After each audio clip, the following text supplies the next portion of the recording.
there have always been dictators who want to work that way. You know, they want to accomplish a goal. If you got to kill some innocent people in the meantime, oh well. You know, if you have to blow up the Twin Towers to get your bill passed, you know, oh well, let's blow up the Twin Towers. Innocent people don't matter.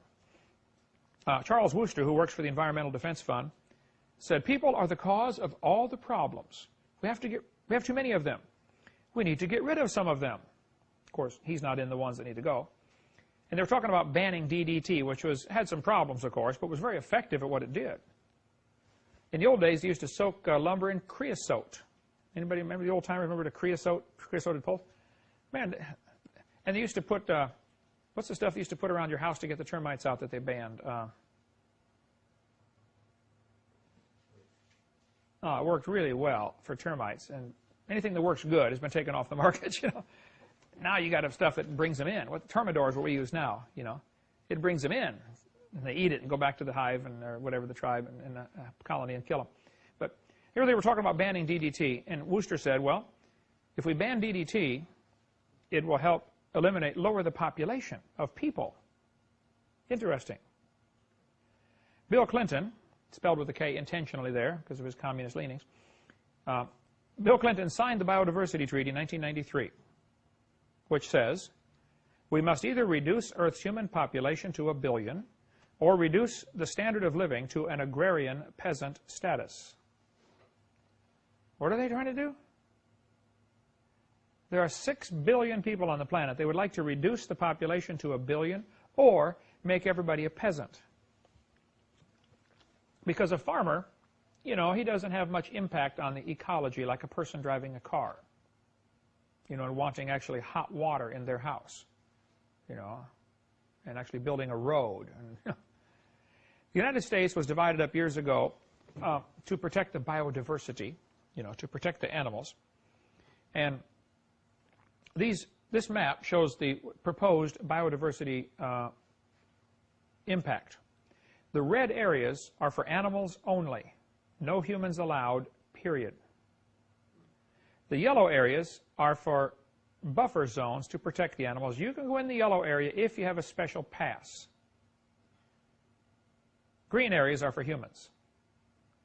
It goes back to the animal rights, you know, mentality. Animals have rights. I agree. They taste really good on a hamburger, you know, you can... But that's the plan, anyway, to reduce the population close to, you know, to 500 million. Peter Singer, Princeton University professor, who I'd love to debate. I don't know if he's even still alive. I think he is. He said, Christianity is our foe. If animal rights is to succeed, we must destroy this Judeo-Christian religious tradition. Peter Singer, by the way, is trying to pass legislation that allows abortions after the baby's born. You have 28 days to decide if you want to keep it. Sounds like the Spartans, you know, 2,000 years ago. Are we going back to heathenism? Peter Singer gets his way, we will. A couple good websites about that, if you want to see about Peter Singer's philosophy.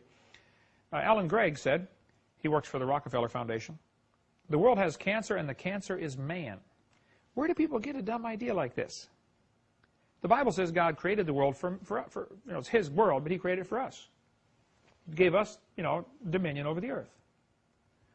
Prince Philip, who's the husband of Queen Elizabeth, and she's the one who invented the microwave. You know, goes like that. Think about it. You'll get it in about 20 minutes, okay? Prince Philip said, if I could be reincarnated, I would wish to return to Earth as a killer virus to lower human population levels. You say, man, that's terrible. Well, especially when you consider he's got a huge majority holding in ADM, Archer Daniels Midland, which is one of the largest food distributors in the world. Suppose you get a guy in charge of a company like that decides, okay, we're going to quietly put everything into place, and at a given signal, everybody dump something into the food supply, and we're going to lower the population in less than a week. He's in a position to do it. You get a guy with a motive and a method, most courts are going to look at that as, well, this is a dangerous situation here. Yes, sir? I was going to say, he just found it off as a virus. Sure. Oh, the chicken flu, you know, killed everybody or whatever, you know. They'll have I'm sure they got a cover story. I mean, that's obvious. You've got to have a cover story.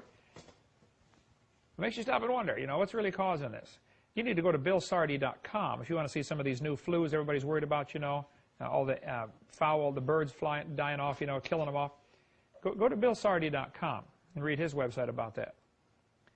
Some of these viruses are deliberately being injected to lower the population.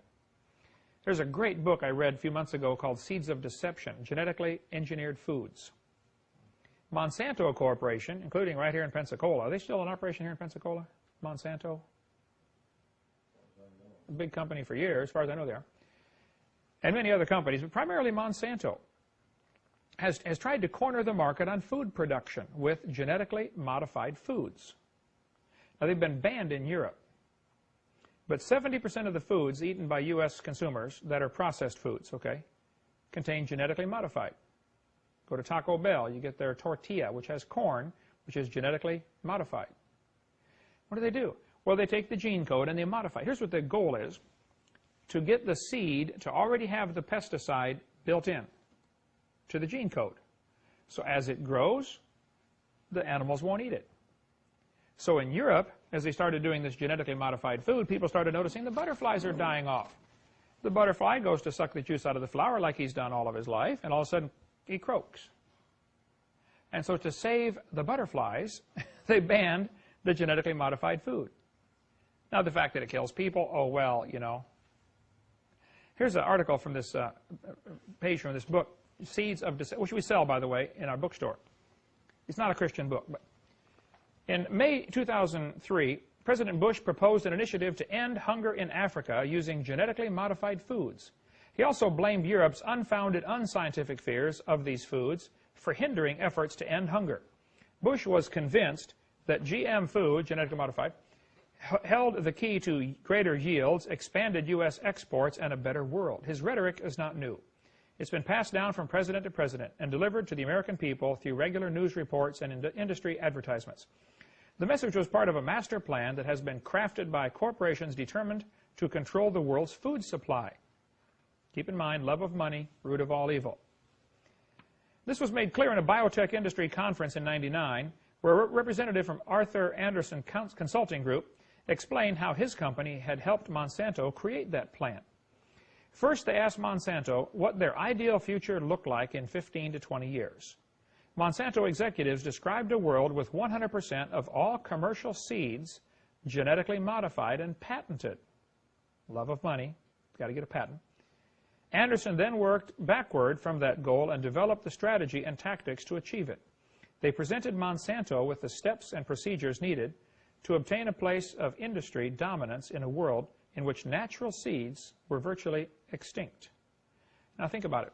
For centuries, for all of human history, the farmer plants his corn, harvests the field, saves back part of his corn for seed for next year, right? That's normal. If you eat it all, now what are you going to plant next year? So there have been some companies whose full-time business is creating what's called seed corn. I grew up in the middle of Illinois, middle of corn country. Seed corn is grown all over there. So there are companies that all they do is plant, thousands of acres of corn, not to eat, but for seed, for the next year's corn. So the farmer harvests his field, sells all his corn, goes and buys his seed for the next year. That way, because when you get hybrid corn, or hybrid anything, with the first generation you get your ultimate results. After that, it begins to go downhill again. You crossbreed, two special dogs and you get the super dog, but then after that it reverts back toward a mutt, within a few generations. So the farmers have learned, hey, let's just buy seed corn, which is, the first generation's always bigger, better, and we get more money, basically. More bushels, therefore, all goes back to love of money. Well, not only is Monsanto working to get seeds that only they